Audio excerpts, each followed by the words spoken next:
ખેડૂત મિત્રો, માલધારી ભાઈઓ, જય દ્વારકાધીશ, જય મુરલીધર।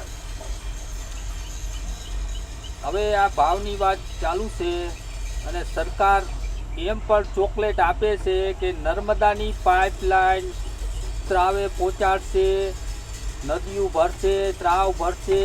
કેટલા ત્રાવ ભર્યા અને કેટલો ખેડૂતને ફાયદો થયો કયો મને? નર્મદાની પાઇપલાઇનથી ફાયદો કેટલો થયો?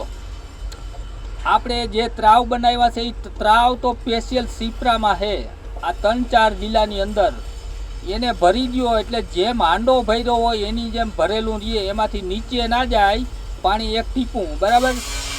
તો સરકારને જો ખેડૂતને ફાયદો આપવો હોય તો એવી જગ્યાએ પાઇપલાઇન એને નાખવી જોઈએ ને કે એ જગ્યાએથી આ બાજુની નદી ચાલુ રહીએ, ઓલી બાજુની નદી ચાલુ રહીએ, તો ખેડૂતને ફાયદો થાય, તો ત્રાવની અંદર પાણી દઈએ।